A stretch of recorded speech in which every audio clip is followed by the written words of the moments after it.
Boa noite, a paz do Senhor Jesus. Bom dia, boa tarde. Vai depender da hora que você estiver vendo esse vídeo.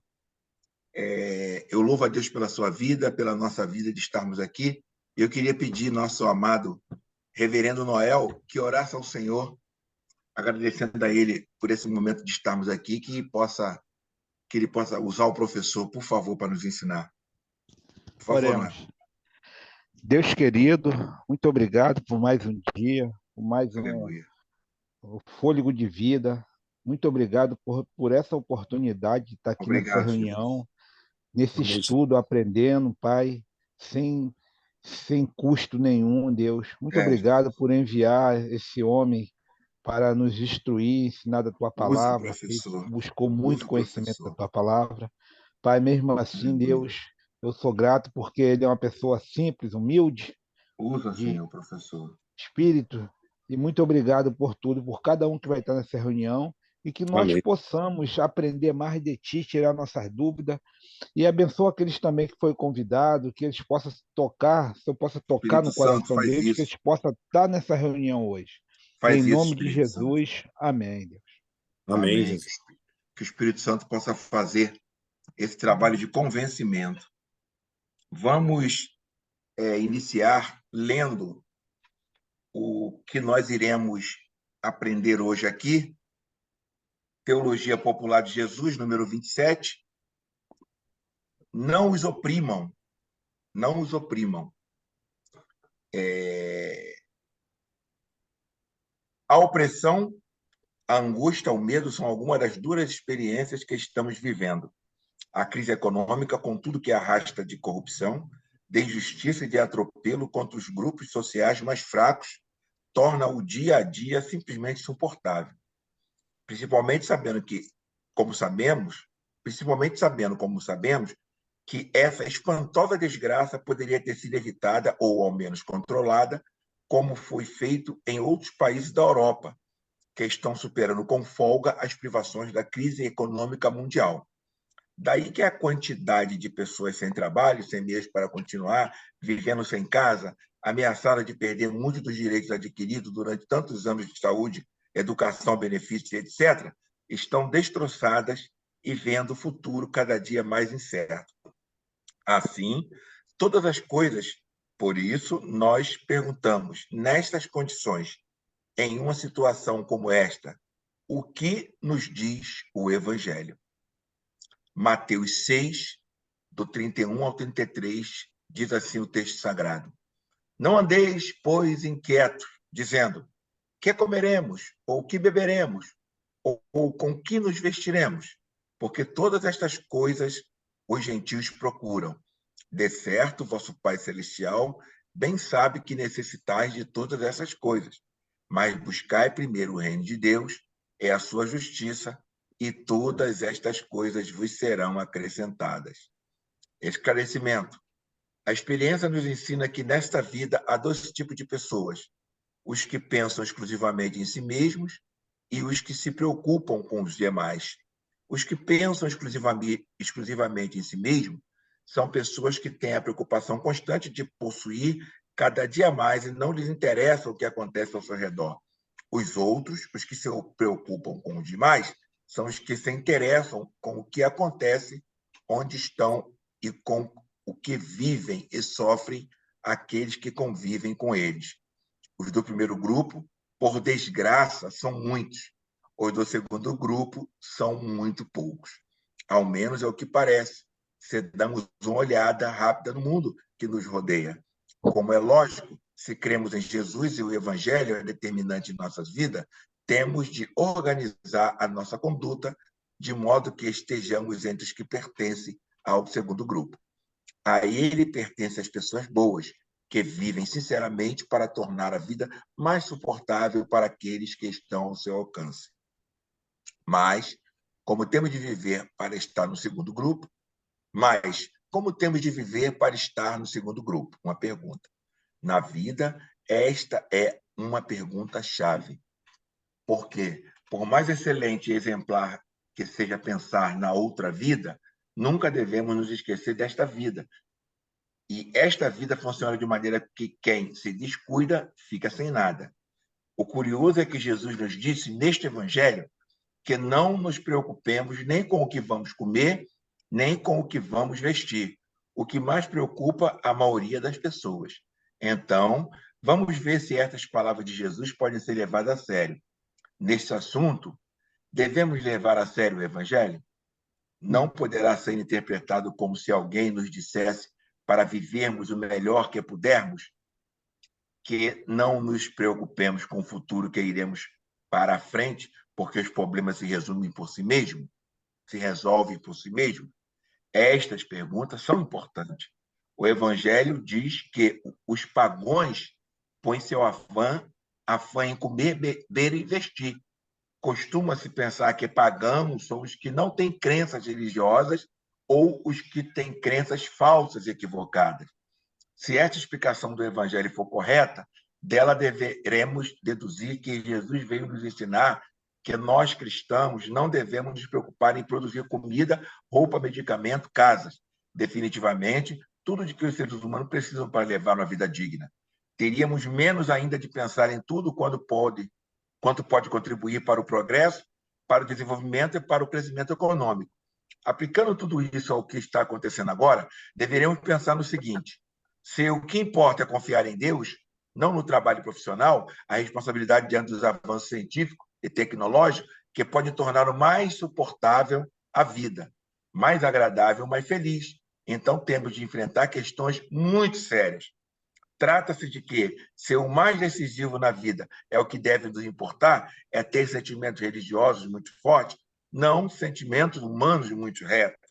Neste caso, não deveríamos nos surpreender de que os países mais católicos da Europa, Grécia, Itália, Espanha, Portugal e Irlanda, se encontrem em uma situação de extrema escassez, enquanto os mais protestantes, a Holanda, a Alemanha, a Áustria, a Dinamarca, a Finlândia, a Suécia, a Noruega, vivem em condições de prosperidade econômica que cresce de forma estável.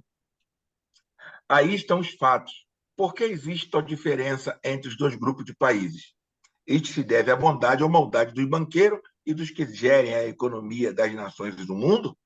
A economia, a gestão das bolsas, dos bancos que negociam no mundo inteiro, certamente influenciam tudo isso. Mas não deveríamos nos esquecer de que, nos assuntos que se referem à prosperidade ou à deteriorização da riqueza e da pobreza dos pobres, o mais decisivo não está na economia ou no dinheiro, mas na cultura e na educação. E de maneira muito forte na forma religiosa, nos critérios que governam a nossa vida, na forma de viver conforme o Evangelho, porque está bem claro que nos países de tradição protestante, a maioria das pessoas são educadas de forma que, para os habitantes desses países, a primeira obrigação que sentem na consciência é a responsabilidade diante do trabalho, para fazer o bem com pontualidade, com constância, com honra e clareza.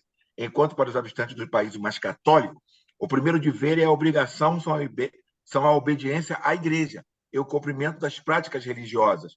Claro que há exceções. Da mesma forma que nos países protestantes, há pessoas preguiçosas, nos países de tradição católica, as pessoas que trabalham com alto nível de responsabilidade. Tudo isso está certo, mas não há dúvida de que o texto do Evangelho que lemos hoje leva a pensar que na Alemanha, por exemplo, as pessoas são pontuais todos os dias na hora de ir para o trabalho, não fogem da dificuldade nem pedem dispensa do trabalho por qualquer motivo. Mas tem sentimento de responsabilidade ao pagar os impostos ao Estado. Estudam, fazem as coisas o melhor que podem, etc. Enquanto os povos do sul da Europa, mais influenciados pela religião católica, fomentou-se o ideal de mero funcionário, um ideal que induz a trabalhar o menos possível e a ganhar o máximo possível. Jesus disse que os que creem em um Deus falso são as pessoas que se angustiam pelo alimento e pelo vestiário. Isto é, os que vivem angustiados pela luta da vida são os pagãos, os que não têm fé no verdadeiro Deus. Dito mais claramente, os que vivem a angústia que têm de ganhar para comer e vestir-se, esses são os pagãos. Ainda que se trate de pessoas que vão à missa ou ao culto e batem no peito, porque não acreditam no Deus que Jesus nos revelou, pois tem sua fé posta em um falso Deus. Como é possível que Jesus dissesse algo semelhante? Qual é a explicação para tudo isso? Podem-se dar muitas explicações para as palavras do Evangelho, mas há coisas que ninguém vai pôr em dúvida.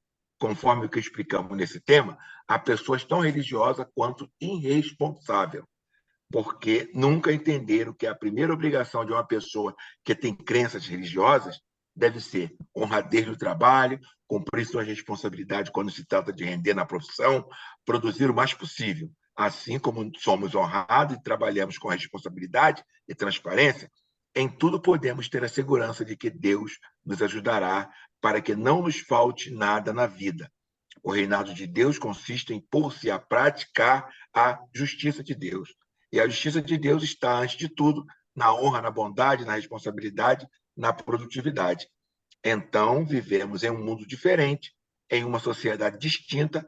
Então, vivemos como irmãos, pois nisto consiste levar a sério que Deus é igualmente Pai de todos os seres humanos.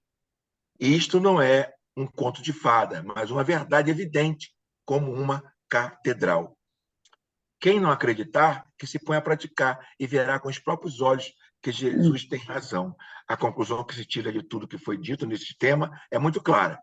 Os que trabalham para o reinado de Deus são, antes de tudo, aqueles que trabalham com honra, com transparência, com eficácia. São as pessoas que produzem e rendem em sua tarefa profissional de cada dia. São os bons cidadãos que fazem o que está ao seu alcance para que o mundo seja mais habitável para todos os seres humanos. Perguntas. Em que consiste a diferença entre a justiça de Deus e a justiça dos homens? Conte a experiência que você tenha visto, ouvido ou vivido pessoalmente da justiça de Deus ou outra da justiça dos homens. Por que praticar a justiça de Deus? Por que, para praticar a justiça de Deus, temos de começar fazendo que a justiça humana seja a que tem de ser? Em sua opinião, qual a maior dificuldade para poder viver a justiça de Deus? Como seria a vida se todos praticassem a justiça de Deus? Que relação tem o reinado de Deus com o ditado: Deus ajuda quem madruga?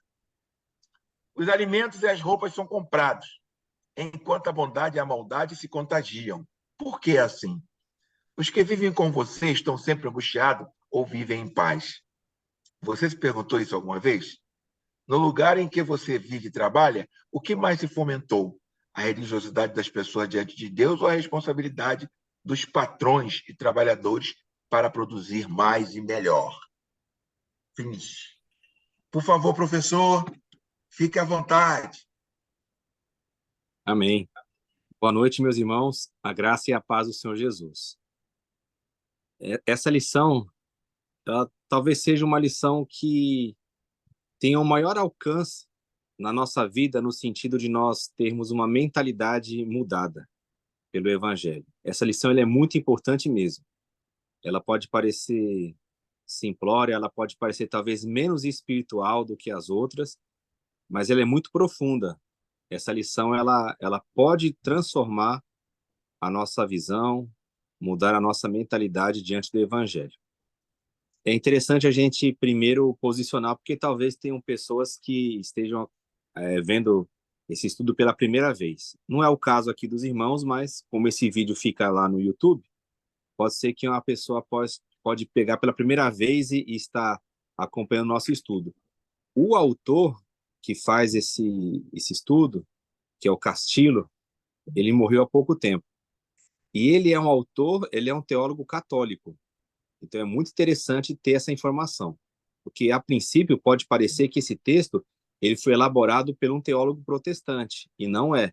É um teólogo católico muito respeitado que elaborou esse texto. Por que é necessário dizer isso? Porque ele faz uma comparação ali entre as visões de mundo. A visão de mundo católico, não em sua maioria, mas em geral, e a visão protestante. E isso é fundamental no entendimento do texto evangélico de hoje. Buscar o reino de Deus e a sua justiça. E aquelas questões ali que angustiam, que trazem ansiedade para todas as gerações, né?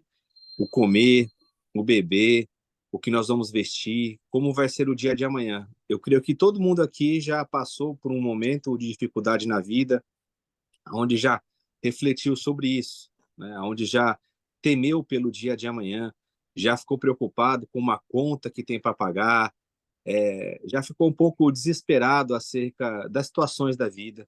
Nós estamos vivendo hoje no Brasil, né, uma situação muito difícil lá com os nossos irmãos no Rio Grande do Sul.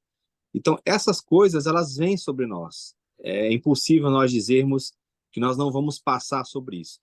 A questão é como nós vamos passar. E esse texto, ele é muito bem elaborado para trazer essa reflexão. Como que nós vemos essa situação? Como que nós entendemos essa parte evangélica? Qual que é a palavra-chave aí? Na leitura do irmão Isaías, a gente encontrou essa palavra, que é a palavra do equilíbrio. Esse assunto ele tem que ser tratado com equilíbrio. Por quê? Ou a gente vai cair numa vida acomodada, uma vida de preguiça, né, que é até o termo que ele usa aí, ou nós vamos cair numa vida onde a nossa busca, a nossa orientação é somente para as coisas desse mundo, vamos chamar assim. Então você pode cair nesses dois extremos e eles são bastante perigosos. Agora, a vida de equilíbrio é essa que o autor ele coloca. Quando a gente enxerga o reino de Deus, ele atuando em todas as esferas, nós temos que nos preocupar, sim, com a vida nesse planeta. Está aí um exemplo do que nós estamos vivendo no nosso Brasil hoje, dessa questão do Rio Grande do Sul. As pessoas atribuem a efeitos espirituais, a julgamento de Deus, a ira de Deus, uma coisa que é responsabilidade nossa. O cuidado com o planeta, com a nossa casa, né, onde a gente vive, os alertas que são dados, né, e as pessoas acham que isso não vai acontecer conosco. E, de repente, a gente se vê aí diante de uma catástrofe. Então, como que nós devemos ter a nossa visão diante de todas essas coisas? Deus, ele envia esse sustento? Envia. Deus faz com que a gente possa viver uma vida sem ansiedade? Ele faz isso. Se nós confiarmos com todo o nosso coração, com toda a nossa fé no Senhor, nós vamos viver pela fé e ele vai suprir todas as nossas necessidades. Isso é uma promessa bíblica. Isso não nos faz pessoas irresponsáveis. Isso não nos torna pessoas preguiçosas, pessoas que vão ficar esperando as coisas acontecerem. Não é isso. É a nossa responsabilidade diante daquilo que o Senhor coloca diante de nós. Quando o autor ele coloca essa questão dos países, quando ele faz essa distinção entre os países católicos e protestantes, isso faz nos lembrar também daquele texto do Max Weber, né? A ética protestante e o espírito do capitalismo. Por quê? Porque isso é uma coisa que se observa através de verificação científica, de estudo. Os países onde existiu uma população de maioria protestante e que essa população ela regulou as atividades do trabalho, foram nações que prosperaram mais economicamente falando. Enquanto outras nações que eram regidas por uma maioria católica, elas não tiveram essa prosperidade. E aí até o autor ele comenta, ele cita alguns países. Por que isso? Porque a ética protestante, que é a que o autor vai defender como uma ética boa, ela enxerga a ação de Deus em todas as coisas. E o trabalho sendo visto como uma bênção para que a gente possa estender o reino de Deus. Um versículo bíblico que ele aborda isso de uma maneira muito resumida e gloriosa é o apóstolo Paulo escrevendo aos Coríntios, né? Primeiro aos Coríntios, capítulo 10, verso 31, onde ele diz: quer comais, quer bebais, ou façais qualquer outra coisa, fazei tudo para a glória de Deus. Quando nós temos essa mentalidade, que a nossa vida, o nosso trabalho, a nossa existência é para a glória de Deus, isso vai se refletir em todos os âmbitos da nossa vida. Quando a gente enxerga que nós devemos levar o reino de Deus, que é um reino de justiça, que é o reino de paz, que é um reino de alegria, que é um reino de Cristo, em todas as dimensões da nossa vida, nós vamos experimentar isso. Nós vamos viver numa sociedade onde a justiça vai operar, a igualdade vai operar, onde nós vamos ver essas desigualdades, essas injustiças, essas crises, elas serem, não vou dizer extintas, mas elas vão ser bastante reduzidas. Por quê? Nós vamos entender que o reino de Deus ele não se aplica somente a um após a morte, a um porvir, mas ele já está em plena atuação.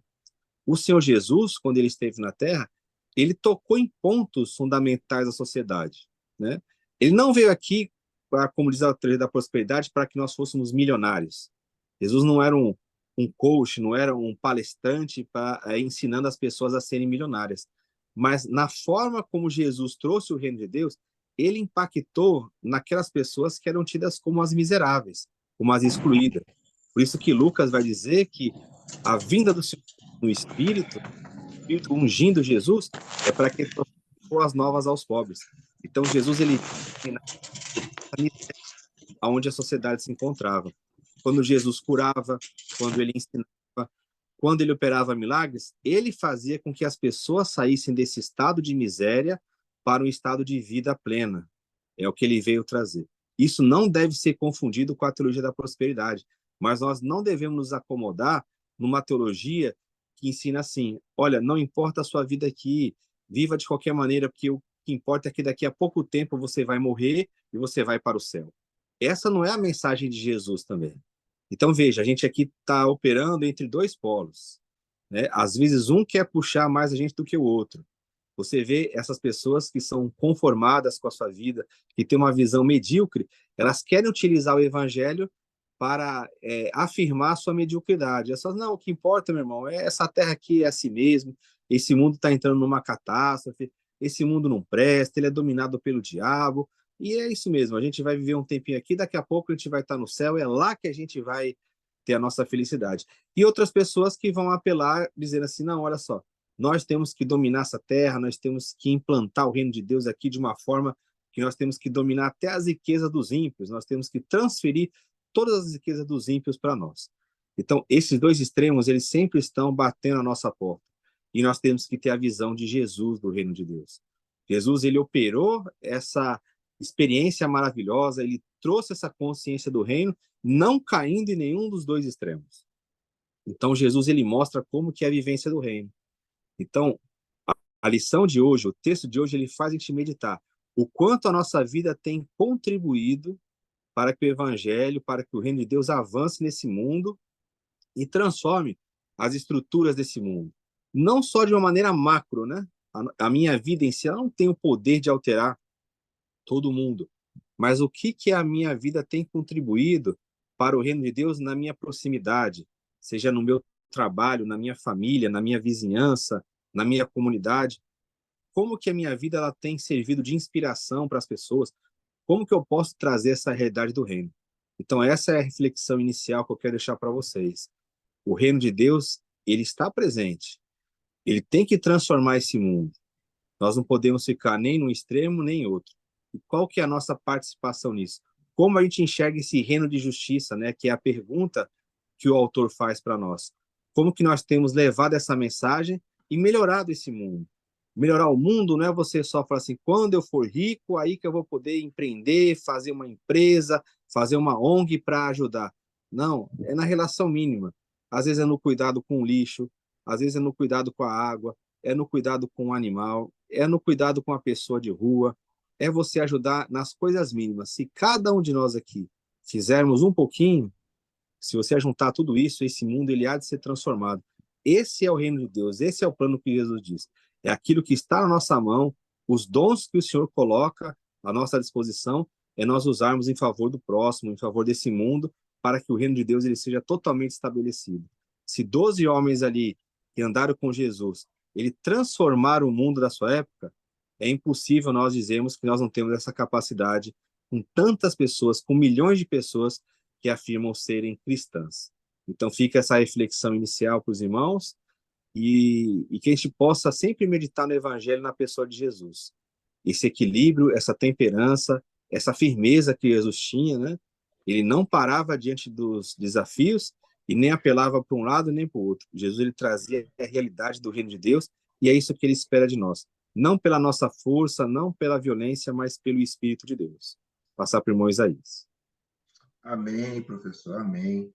Muito interessante o que o professor falou sobre esse reino de Deus ativado, né?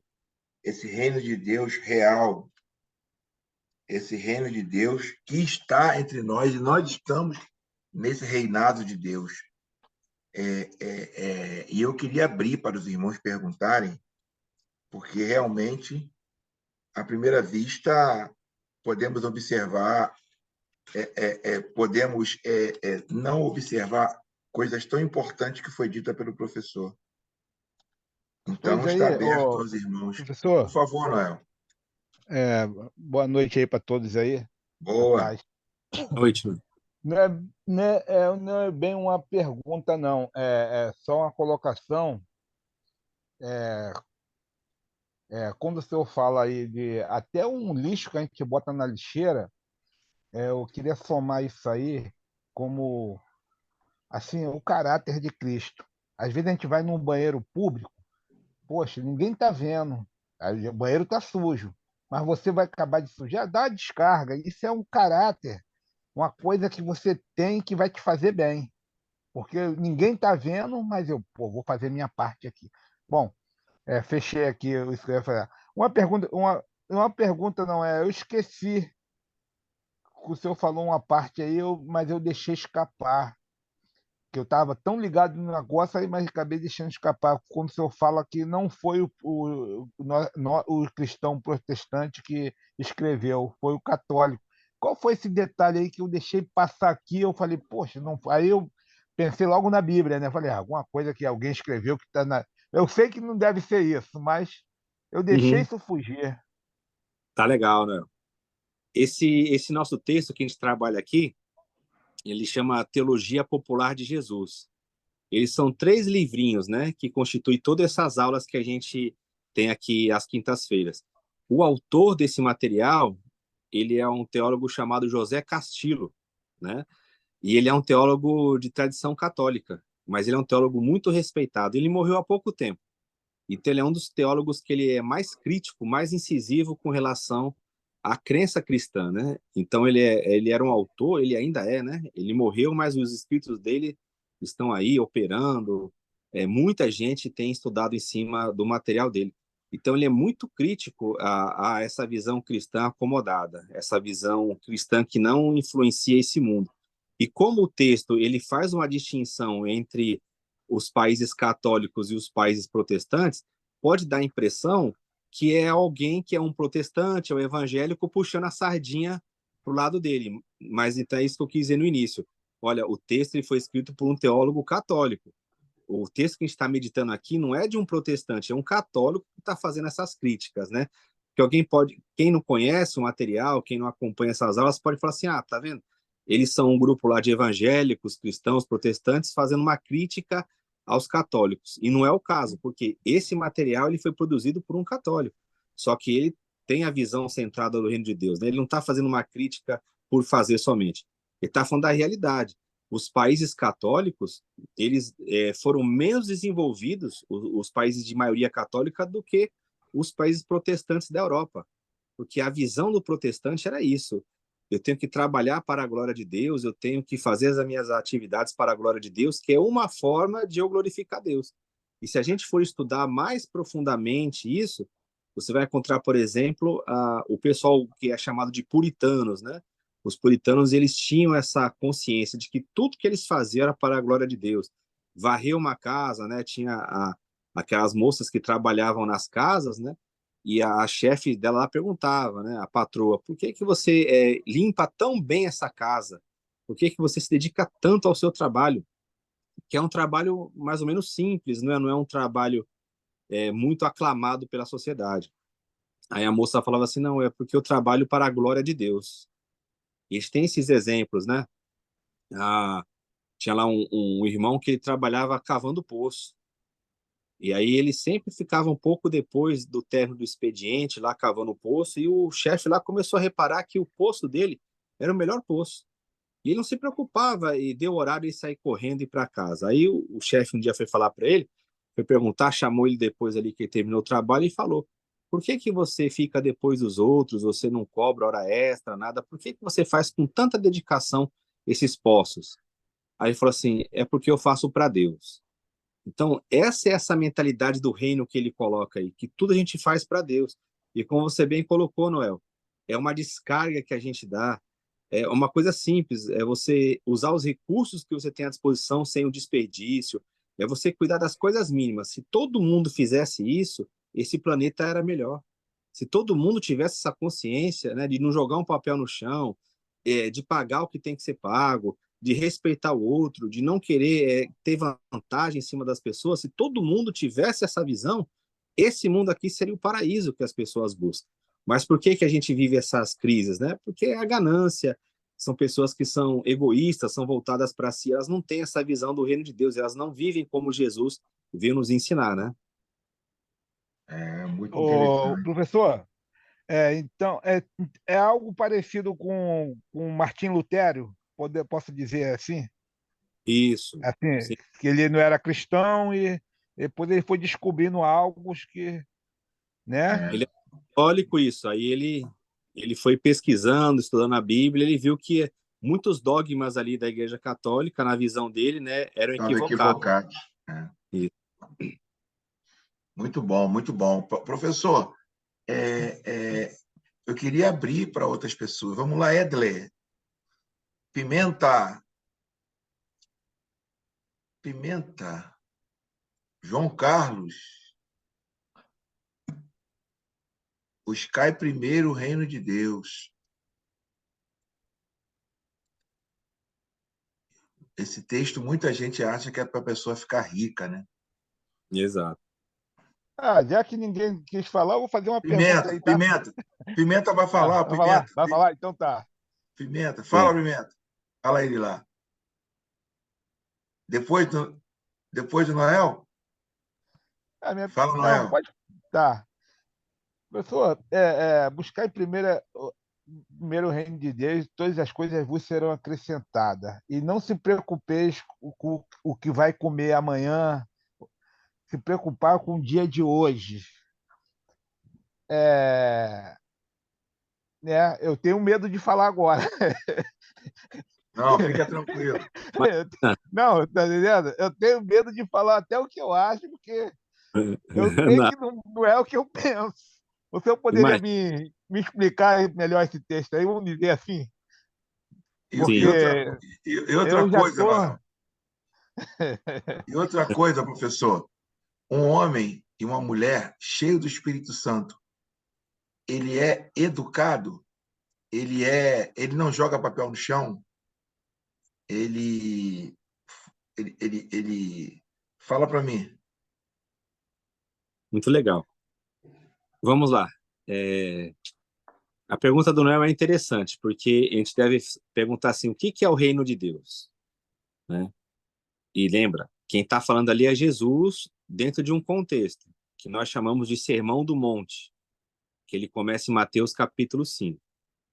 Então, se nós olharmos dentro da... Agora eu vou juntar o que o Noel falou com o que o irmão Isaías falou. Vou juntar os dois aqui. O que é essa ética desse reino? Né? O que compõe esse reino que ele manda buscar? Se nós olharmos desde o início do capítulo 5, ele é o reino do Espírito, das coisas interiores. Você pode ver que Jesus ele começa esse sermão do monte falando das bem-aventuranças. Quem são as pessoas mais do que felizes? Quais são as pessoas que vivem a verdadeira felicidade? E ali não tem nada a ver com coisas exteriores. Então, buscar o reino de Deus e a sua justiça é viver essa vida interior, aonde Deus está reinando. Onde que Deus reina? Dentro de nós, né? O próprio Cristo ele vai dizer, a gente até comentou em aulas passadas, né? O reino de Deus está dentro de vocês. Então, o que que Deus manda buscar? Não são as coisas de fora. Não é para a gente buscar riquezas, não é para a gente buscar as coisas que o mundo busca, mas é para a gente buscar essa vida interior. E essas coisas que são necessárias para a nossa vida, comer, beber, vestir, as coisas do dia a dia, elas serão acrescentadas, né? O texto ali fala essas coisas que eles estavam buscando, que eles andavam ansiosos, o que que a gente vai comer, o que que a gente vai beber, qual que é a nossa vestimenta, como que vai ser o dia de amanhã. Então Jesus ele manda a gente não se preocupar com isso, porque isso é um acréscimo do Senhor.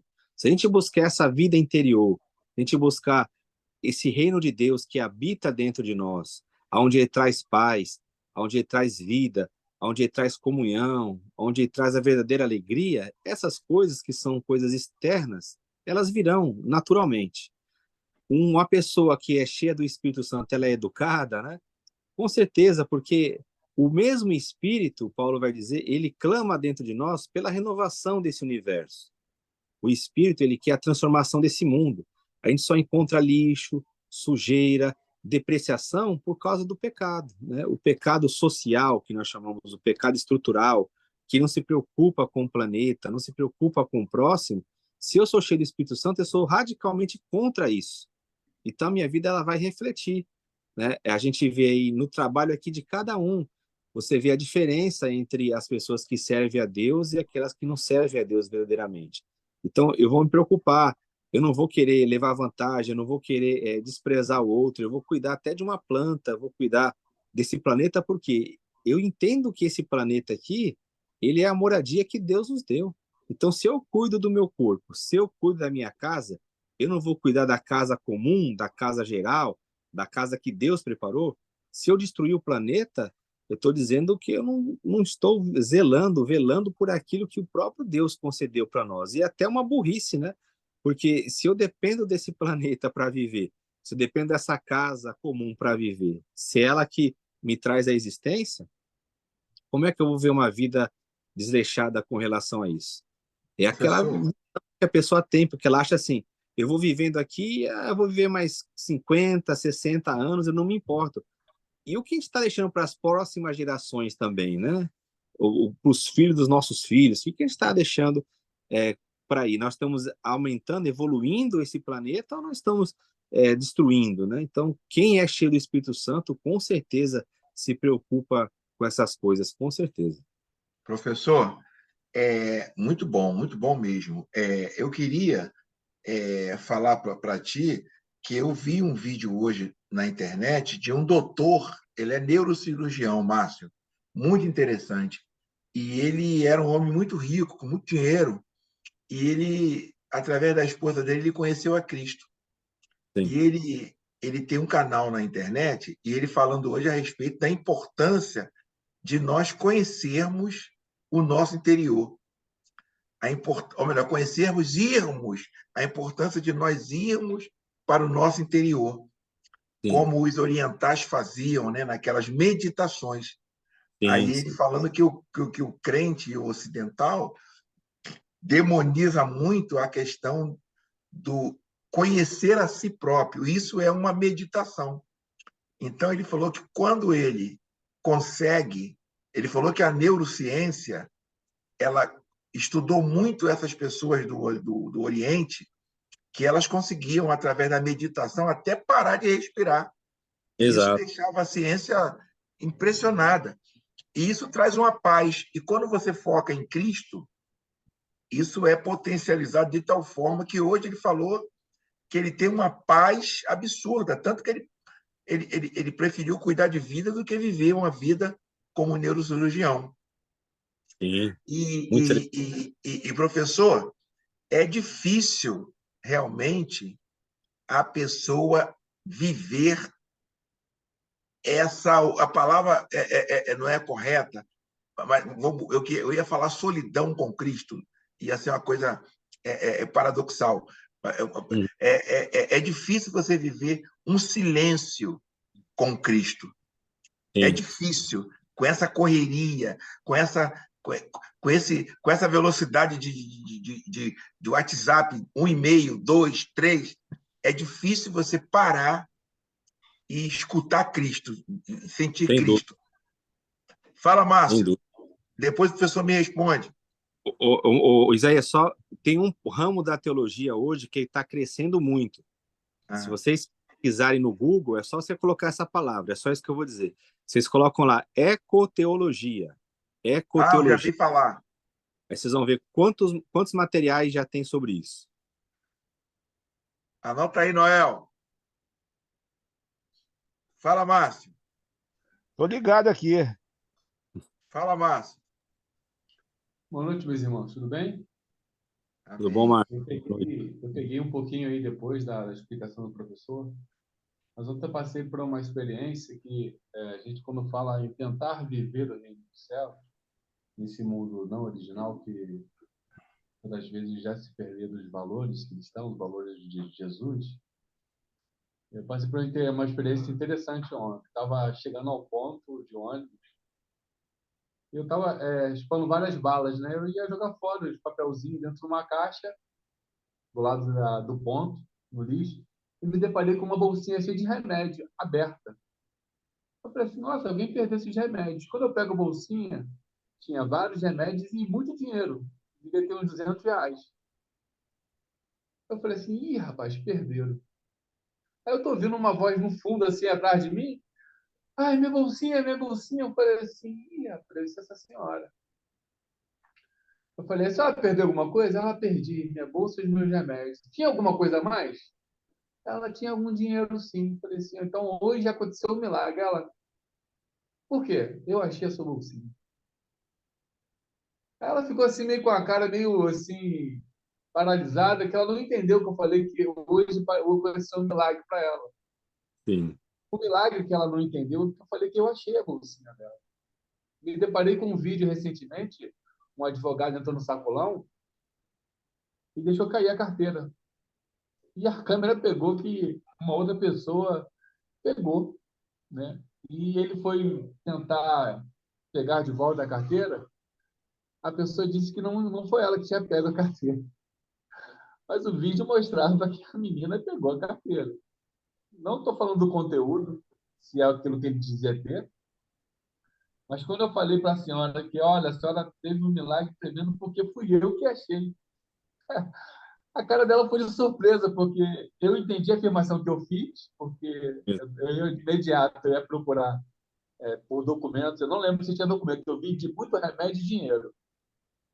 E nesse momento eu entendi, eu falei assim, olha que diferença faz, né? E num momento eu falei assim, pensei, eu falei assim, caraca, alguém perdeu o remédio. Quando eu mexi, abri um pouco a bolsinha, devia ter, eu vi umas notas de 50, devia ver que tinha uns 200 e poucos reais.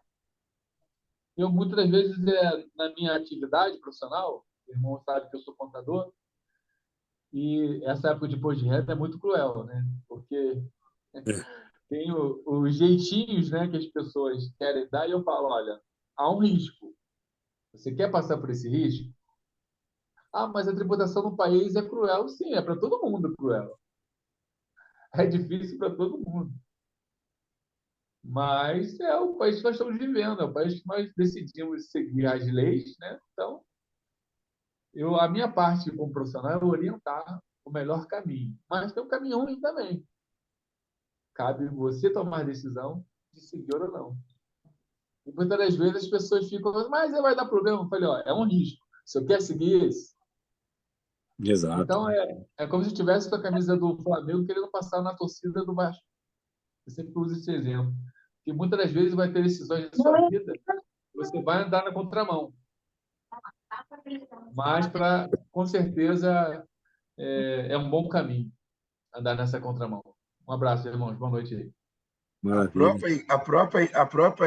A maioria das igrejas já burlam o fisco, né? Então, a maioria das igrejas já burlam o fisco, né?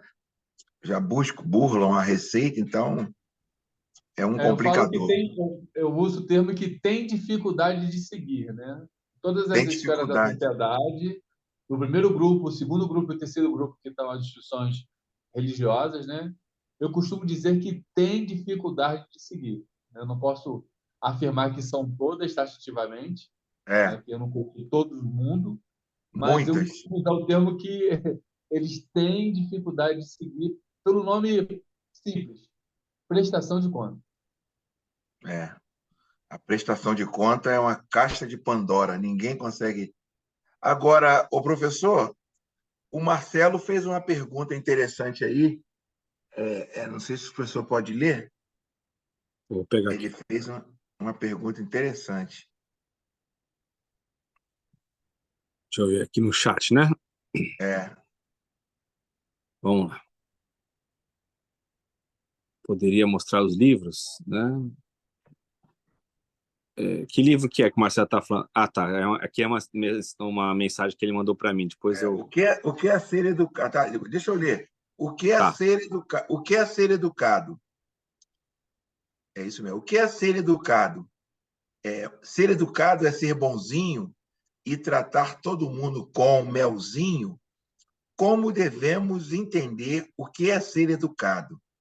Abrir a boca para dar um bom dia e não fazê-lo na verdade, ou não ter verdadeiramente esse sentimento, ou não conseguir falar nada, mas desforçar para proporcionar um bom dia a quem lhe cerca, o que Desculpa, é e perdão. oi, fala Marcelo, quer fazer Perdão, a pergunta? esse tradutor aí me enganou aí. Era se esforçar. Se Ah, tá. esforçar. Mudou o texto, perdão. Ah, tá. Mas esforçar para proporcionar um bom dia a quem lhe cerca, o que é e como é ser educado? Definam, por favor, o ser educado, porque Jesus meteu uns fora, conforme o texto bíblico, igual falou com a mulher, não daria aos cachorros o que é dos filhos. Como sei se realmente ser educado é estar cheio do Espírito Santo, considerando também que, dependendo da cultura local, o estilo de educação muda. Muito boa pergunta. Sim, sim. Eu vou mostrar aqui os livros que ele pediu, que talvez os irmãos ainda não tenham visto, né? É uma coisa que pode ajudar todo mundo aí. Aqui, ó. Esse Eu, aqui é o livro 1. eu fui atrás dele, professor, e o menino lá da editora que o senhor comprava sempre, acho que não tem como ter mais eles. Deve ter no sebo, né? Deve estar esgotado. Esse é o 2. O reinado de Jesus, a boa nova de Jesus. Onde a gente está atualmente, é no 2. É. Né? Logo a gente vai partir para esse aqui, 3. Os últimos dias de Jesus e o reino futuro. E o nosso futuro, isso. Nosso futuro. Então, esses 3 livros que eles compõem a teologia popular. E todo o material do livro está aí nos estudos, né? É. Cada capítulo é o que a gente passa. Sim, o Marcelo ele fez a pergunta e no final ele já coloca até um indicativo aí da resposta, né? Uma coisa são as expressões, a forma de se comunicar. Quando eu leio Jesus chamando a mulher lá falando sobre os cachorrinhos, eu tenho que entender a cultura local. Então, a educação que a gente está dizendo não é isso. A educação aí, ela varia de cultura para cultura, você dá um aperto de mão, você dá um abraço, você dá um beijo, você falar. Tem culturas que as pessoas são mais secas, outras são mais calorosas. Não é nesse sentido que nós estamos falando de ser educado pelo Espírito. Ser educado aqui é você viver de uma forma que você não prejudique nem o planeta, nem a você mesmo e nem o próximo. É isso. Uma atitude de eu jogar um papel no chão, isso é uma falta de educação, de civilidade em qualquer país. Tem até país que multa as pessoas. Aqui no Brasil não multa, né? E tem algumas pessoas com uma mentalidade tão horrível que elas falam assim, não, eu sujo mesmo o chão porque tem os garis e eles são pagos para isso. Então, quando a gente fala de educação, é isso. É algo que vem afetar a minha vida, a vida do próximo e a vida em geral, a vida do planeta onde a gente vive, da Terra, do planeta. Então, esse é o sentido da educação. Se eu sou cheio do Espírito Santo, a minha vida ela não é uma vida egoísta. Então, ela vai sempre colocar as minhas ações diante desse mundo. Como que eu estou vivendo? O que eu estou fazendo está contribuindo para a manutenção do planeta ou para a extinção do planeta? O que eu faço colabora com o meu próximo ou traz um prejuízo ou faz o meu próximo ter uma força maior para resolver os seus problemas, né? Esse é o sentido da educação aí do Espírito Santo. Amém. E olha que com esse besterol, esse fla-flu que o Brasil vive, a pessoa que diz que nós temos que cuidar da natureza, né? Que nós temos que cuidar das matas, dos rios, já é taxado de esquerdista, né? Já é Sim. taxado de esquerdista, né? De comunista.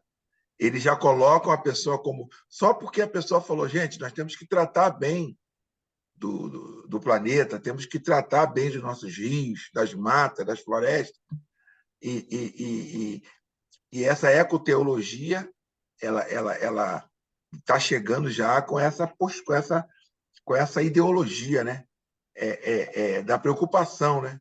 Da preocupação em nós cuidarmos do futuro. Exato. Agora, Ela já vinha, Isaías, nessa batida. Só que o que o pessoal dizia, exatamente o que você está falando. Ah, isso é coisa de teologia da libertação, é coisa de teólogo liberal. Aí, quando a dor começa a chegar em casa, é que a gente começa a reparar, né? Enquanto tá só batendo no outro, aí você não liga. Agora, quando você começa a sentir o impacto dessas crises ambientais, aí você começa a refletir sobre isso, né? exatamente, exatamente. Perguntas, perguntas. Vamos lá, perguntas. Cadê a hora? Já está dando a nossa hora. 57. Vamos lá. Perguntas a respeito do nosso tema. Se não tem, eu vou fazer uma pergunta aqui para o professor. Professor, como nós aprendemos em Atos 3:21, né? A restauração de todas as coisas, e Colossenses 2, o texto que casa com Atos 3:21 sobre a questão da restauração, Uhum. que o mundo Sim. vai melhorar, não é isso? Isso. A pergunta, quando isso vai acontecer? É possível nós prevermos esse mundo melhorar? É antes da volta de Jesus? Não aquela volta que nós sabemos, que nós aprendemos, aquele terror todo, não. A volta triunfante de Jesus para encontrar com a igreja na glória, nos ares. O professor pode me explicar sobre essa questão, por favor? O próprio texto, Isaías, que você citou, de Atos 3:21, Ah, ele é prático sobre isso, né? Porque ele diz que os céus detêm Jesus, né? Os céus estão retendo Jesus até o isso. tempo da ação de todas as coisas. Então, esse avanço do evangelho, essa melhoria do mundo, ela está intimamente ligada com a volta do Senhor Jesus. Então, é o mundo avançar para isso, é o reino de Deus ser expandido para que ele torne esse reino definitivo depois, para que a plenitude desse reino ela venha. Então, isso depende exclusivamente dessa melhoria. É uma coisa está totalmente, intrinsecamente ligada à outra, com certeza. Então, qual que é a nossa perspectiva? Que nós temos que avançar nisso. Hoje, com essa visão global que a gente tem, né, com esses recursos que nós temos de enxergar o mundo todo, isso, claro, isso vai contribuir para que isso aconteça. Agora, é um trabalho do dia a dia. Como eu disse, eu não tenho poder sozinho para mudar a estrutura mundial. Nem Jesus fez isso. Então, o que ele ensina? Que nós devemos trabalhar essas mudanças na nossa localidade, onde a gente está vivendo, construindo esse mundo melhor em cada localidade. Sempre tendo aquela visão. Ah, o mundo está ruim? Aí você fala assim, depende de onde você está morando, né? Tem locais aí que estão vivendo, tem pessoas que estão vivendo uma vida muito tranquila no mundo É, hoje. Aí é, outros vivendo uma situação de miséria. Então a gente tem que posicionar quando a gente está falando, né? As pessoas, eu estava falando isso, que as pessoas elas colocam a volta de Jesus de acordo com o que ela está vivendo no bairro dela, no Exatamente. município dela, no estado dela, como se Jesus estivesse preocupado só com onde ela mora. Acontece uma catástrofe, acontece uma violência onde ela mora, lá Jesus está voltando. Isso. Enquanto tem locais, inclusive aqui no estado do Rio, que você pode dormir com a janela aberta, com tudo aberto, Exato. que o índice de criminalidade é quase zero, Exato. entendeu?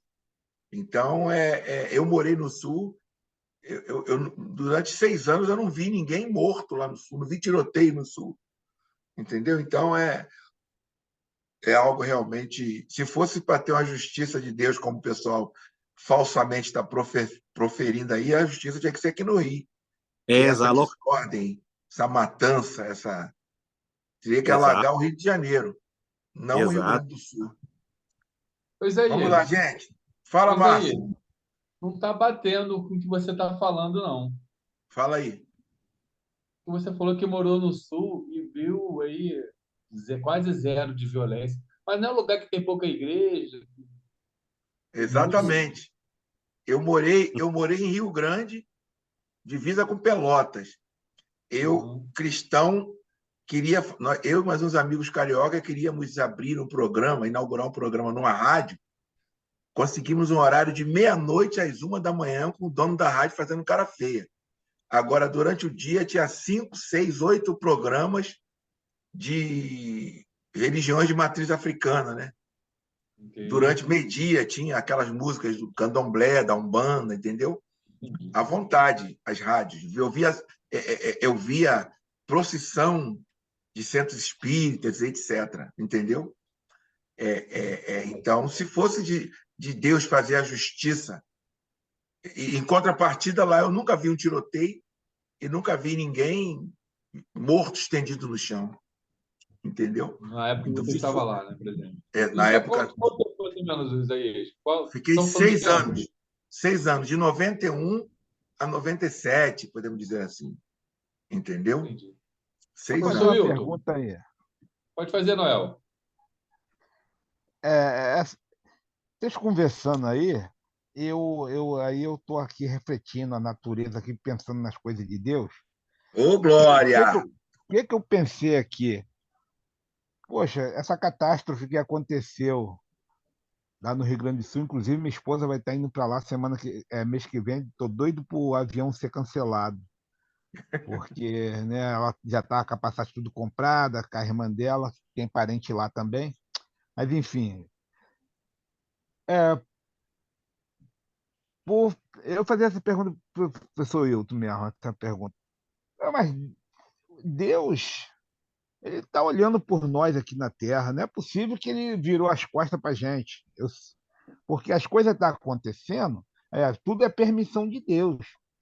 Então, assim, eu vejo que Rio Grande do Sul, pô, alguma coisa teve. O Senhor, Deus permitiu que isso acontecesse lá.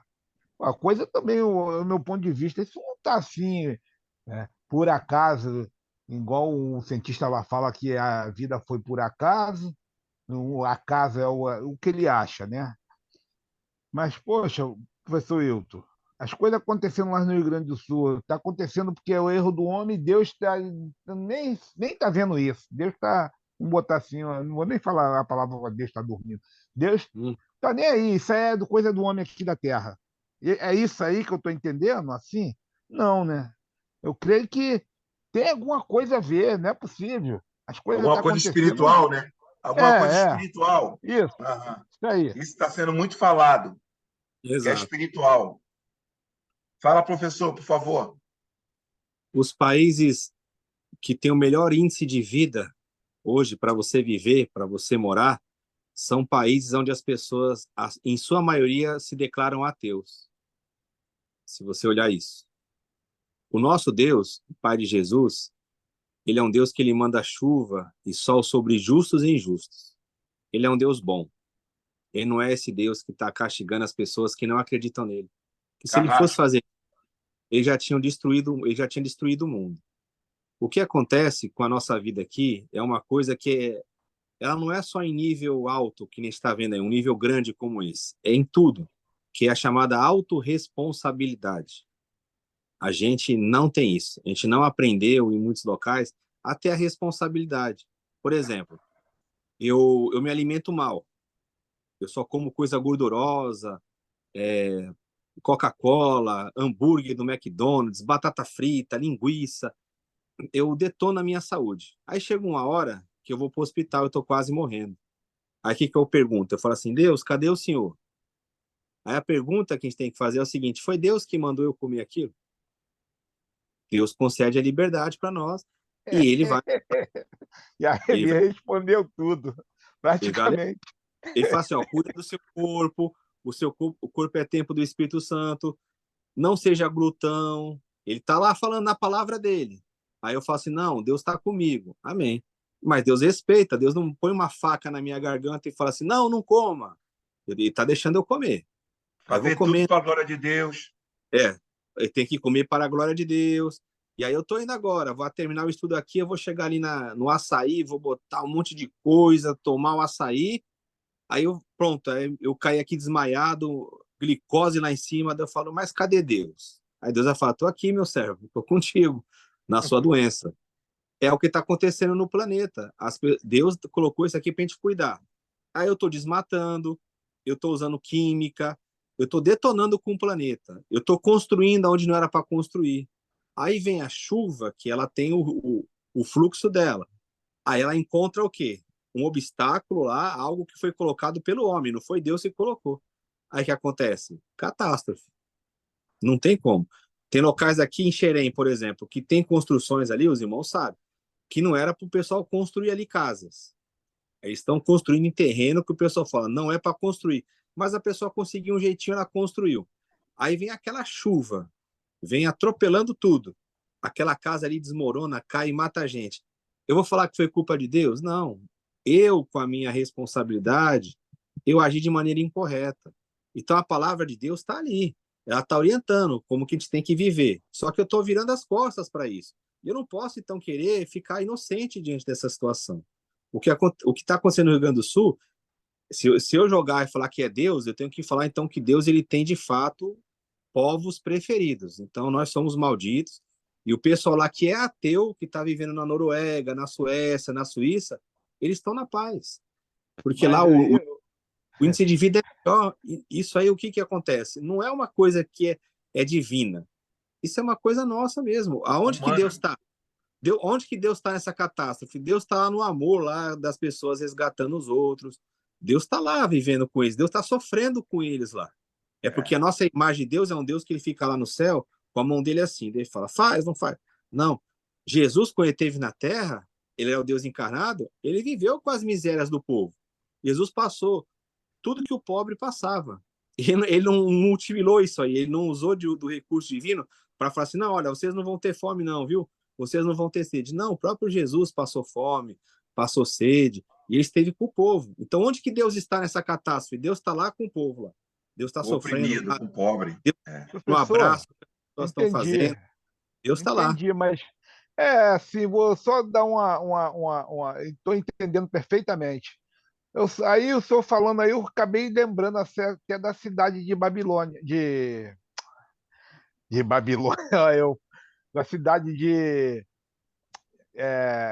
Ló, né? Onde que Deus destruiu aquela terra. O povo lá era rebelde, né? Não é o caso de hoje. Tem Não. alguma diferença?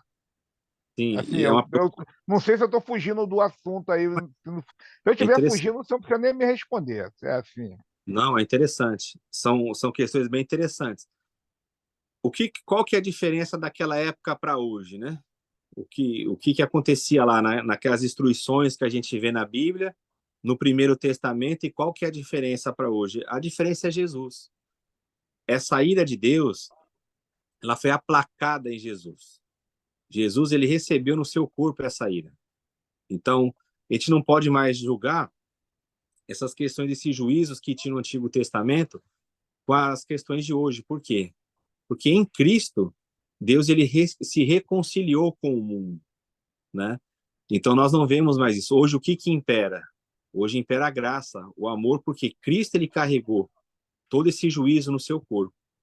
Cristo ele foi oferecido em resgate. Então a gente não vê mais essa ira de Deus sendo aplicada dessa forma, né? É. A única que caiu ali que eles não quiseram mesmo a salvação foi a destruição do mundo antigo, que culminou com Jerusalém. E em Cristo se formou uma nova humanidade, né? Então hoje você vê lá no meio do Rio Grande do Sul tem igrejas, tem o povo de Deus lá, né? Se a gente fosse tomar por esse aspecto, tem povo de Deus lá. Então não era As para igrejas vir vão ficar sequinhas. As igrejas vão ficar sequinhas. Nenhuma ia alagar. e não ia alagar. E nesses países é só você botar o contraponto. Esses países hoje que se declaram ateus, e sua maioria ateus, eles têm o melhor índice de vida. Então eu vou falar assim, então se for por isso eu quero ser ateu, porque eu vou viver num país onde eu vou ser rico, onde não vou ter catástrofe. Então não é mais nessa dimensão, mas a sua pergunta é muito interessante, porque a gente sempre recorre, isso é normal, Noel, aos textos do Primeiro Testamento, né? A destruição do mundo antigo, Lembra, ó, só pra você, vamos pegar o Antigo Testamento. O que está acontecendo no Rio Grande do Sul é uma chuva, não é? É uma catástrofe por causa da água, da chuva. Se a gente olhar a aliança que Deus fez com Noé, que é o arco que nós chamamos de arco-íris, o que que Deus fala lá? Que ele não destruiria mais o mundo através das águas. Então É, não pode ter o juízo de Deus, porque senão Deus estaria mentindo, porque ele falou que já não enviaria mais juízo através das águas. É só a gente olhar o arco, é uma lembrança dessa aliança que ele fez com Noé, né?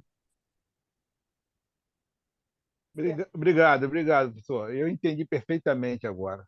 Mas obrigado, Noel. Até porque Jesus morreu por nós e levou as nossas transgressões. isso, E isso aí no Velho Testamento, Jesus não tinha vindo ainda.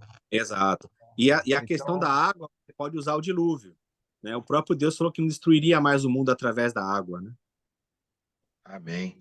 Fala, Márcio. Muitas das vezes eu e os meus irmãos têm dificuldade de encaixar esse Apocalipse, de encaixar esse retorno de Cristo. Após o terceiro livro desse estudo, nós temos um tema já definido pelo senhor?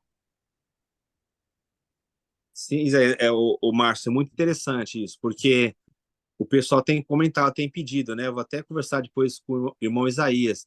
A gente fazer, talvez, aqui, esse estudo mesmo sobre escatologia, mais pausado, né? Mais detalhado, porque as pessoas estão com dificuldade, elas estão pedindo isso. Você mesmo viu ali no estudo, né? Do sábado que a gente fez lá em Belford Roxo, essa necessidade de a gente abordar esses temas de escatologia, de fim do mundo, da volta de Jesus. E eu acho que aqui vai ser um ambiente propício, o pessoal tem interesse, é uma coisa que a gente pode trabalhar com calma. Pode ser uma proposta, assim, depois do término da teologia popular de Jesus. Por mim, professor, por mim é interessante demais. Entendeu? A gente convida a pessoa que crê que Jesus vai voltar agora e tal, aquelas coisas, aquela loucura do filme Deixados para Trás, né? Vai Sim, ser sim. interessante, sim. Vamos lá, mais perguntas? Ou podemos dar bênção apostólica? Eu queria dizer que aqui conosco tem uma pessoa muito amável e amada, que é direto dos Estados Unidos, de Boston, irmã Janete, o Hilton. A Que querida benção, Janete está conosco, da América. que legal. Seja bem-vinda, irmã Janete.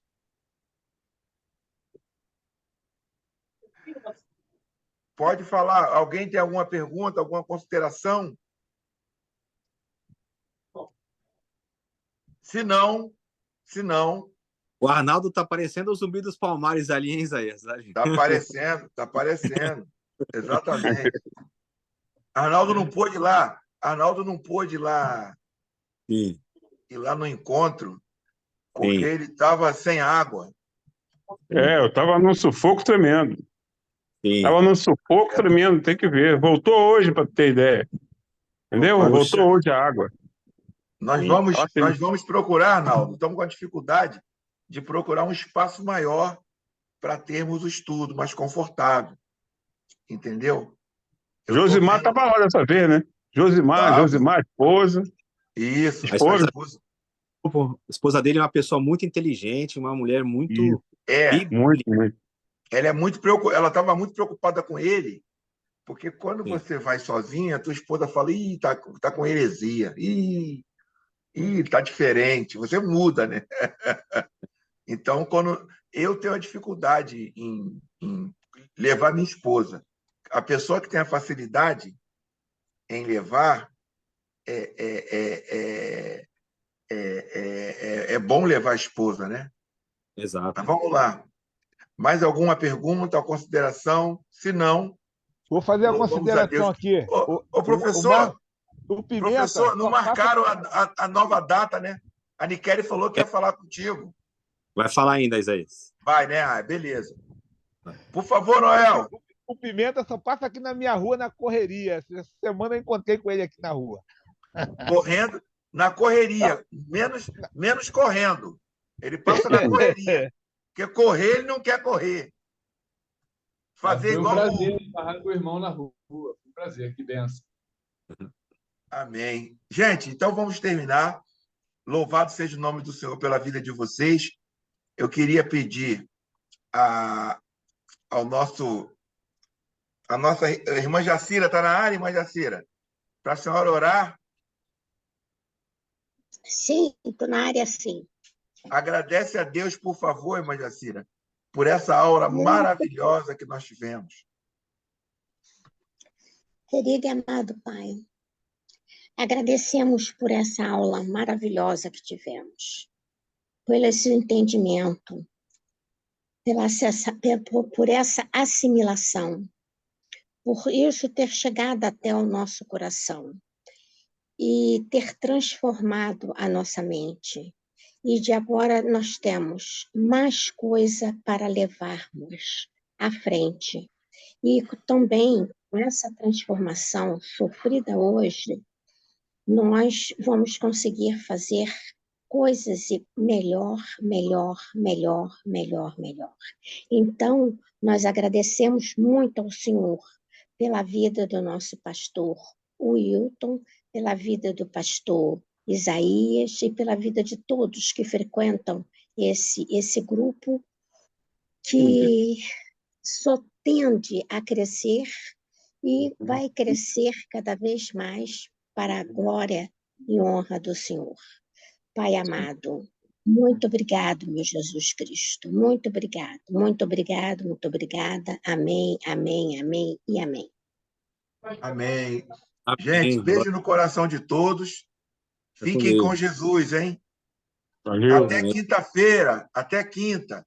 Convide Obrigado aí, amigos. professor. Obrigado, hein? Convide amigos. Convide amigos. O restante, o Espírito Santo faz a obra.